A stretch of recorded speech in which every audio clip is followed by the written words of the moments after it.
అందరికీ నమస్కారం। ఈరోజు కడప కార్యాలయం ఎదుట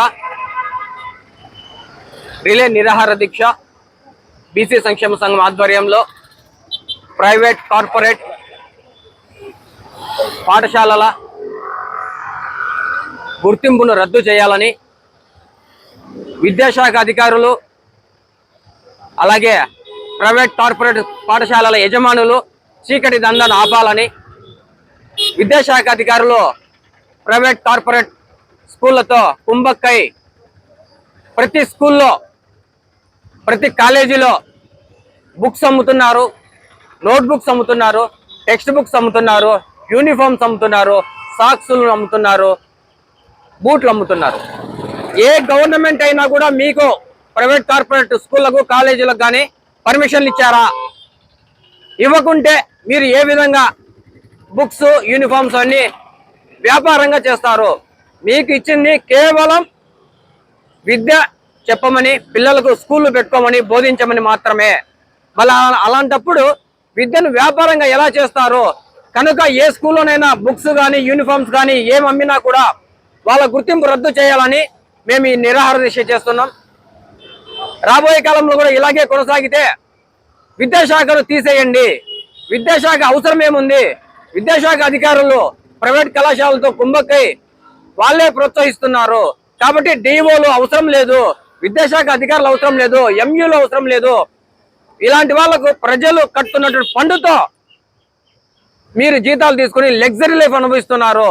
ఏ ఒక్క ప్రైవేట్ కానీ కార్పొరేట్ కానీ స్కూళ్ళ పైన కానీ కాలేజీల పైన కానీ మీరు దాడులు చేయకుండా వాళ్ళని ప్రోత్సహిస్తూ ప్రతిసారి 10,000 కోట్ల రూపాయలు ప్రైవేట్ కార్పొరేట్ స్కూళ్ళల్లో దందా చేస్తూ మీ వాటా ఎంత అని అడుగుతున్నాం।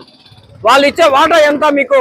డిఓ గారికి కానీ ఎంఈఓలకు కానీ విద్యాశాఖ అధికారులకు కానీ రాష్ట్ర వ్యాప్తంగా ఉన్నటువంటి ఈ విద్యాశాఖను నిర్వీర్యం చేస్తున్నటువంటి విద్యాశాఖ అధికారులు కేవలం ప్రజల నుంచి వస్తున్నటువంటి జీతాలతో మీరు లబ్ధి పొందేది కాకుండా ప్రైవేట్ కార్పొరేట్ స్కూళ్ళ కాడ చీకటి దందా మొదలు పెట్టారు కాబట్టి ఈ వ్యవస్థనే నిర్వీర్యం చేస్తున్నటువంటి విద్యాశాఖ అధికారులను ఆ శాఖను తీసేసి వాళ్ళని వేరే దానిలో కావాలంటే వేసుకోవచ్చు।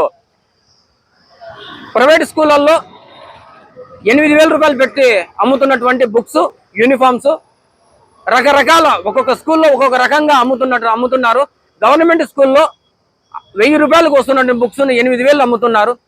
గవర్నమెంట్ చాలా మంచి బుక్స్ ప్రింట్ చేసి అమ్ముతుంది, వాటిని ప్రైవేట్ కార్పొరేట్ స్కూళ్ళల్లో లక్షలు ఫీజులు వసూలు చేస్తూ బుక్స్కు 10,000 నుండి 15,000 వాళ్ళు ఇష్టం వచ్చినట్టు వసూలు చేస్తున్నారు।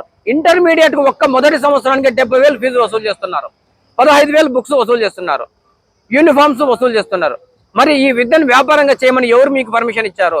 కాబట్టి విద్యాశాఖ అధికారులు ఎక్కడ కూడా నిర్లక్ష్యం, రాష్ట్ర వ్యాప్తంగా ఉన్నటువంటి డిఓలు నిర్లక్ష్యం చేస్తూ ఎక్కడే కానీ ఒక్క స్కూల్ పైన కూడా దాడి చేయకుండా, వాళ్ళను అరికట్టకుండా, వాళ్ళ దందాను అరికట్టకుండా, అడ్డుకోకుండా చేస్తున్నటువంటి వీళ్ళ భాగవతాన్ని బయట పెట్టేదానికే మేము నిరాహార దీక్ష చేస్తున్నాం। ఒకవేళ వీళ్ళు గనక అలాగే కొనసాగితే ఆమరణ నిరాహార దీక్ష కూడా చేస్తాము। ఇప్పుడు దాదాపు నెల నుంచి కడపలో నిరాహార దీక్ష చేశాం, ధర్నా చేశాం, ఎంఈఓలకు అందరికీ ప్రతి ఒక్కరికి మాట్లాడాం, ఈ కలెక్టర్కి మెమరాండం ఇచ్చాం, ఎమ్మెల్యేలకు ఇచ్చాం, కానీ ఈ స్పందన అనేది ఎక్కడ లేకుండా పోయింది। కాబట్టి వీళ్ళ వాటా ఎంతో విజిలెన్స్ కానీ, ఇన్కమ్ ట్యాక్స్ కానీ, సేల్ ట్యాక్స్ కానీ వీళ్ళ ఆస్తులపైన దాడులు చేయవలసిందిగా ప్రభుత్వాన్ని కోరుతున్నాం। అలాగే విద్యాశాఖ మంత్రి నారా లోకేష్ గారు, మీ ప్రభుత్వం చాలా బాగుందని మేము హర్షిస్తున్నాం। ఈ విద్యాశాఖ పైన మీరు దృష్టి పెట్టి కొనసాగించాలని, మీరు కొనసాగించి విద్యను వ్యవస్థను గాడిలో పెట్టాలని కూడా తమని అర్థిస్తున్నాం। మా ఎమ్మెల్యే గారిని కూడా మేము ఒక్కసారి విద్యాశాఖ అధికారులను హెచ్చరించాలని కూడా మా ఎమ్మెల్యే గారికి తెలియజేస్తున్నాం, కడప ఎమ్మెల్యే మాధురెడ్డి గారికి అలాగే వాసన్న గారికి కూడా। మీరు కనుక దీనిపైన యాక్షన్ తీసుకోకపోతే ఆమరణ నిరాహార దీక్ష కూర్చుంటామని కూడా హెచ్చరిస్తున్నాం। Thank you.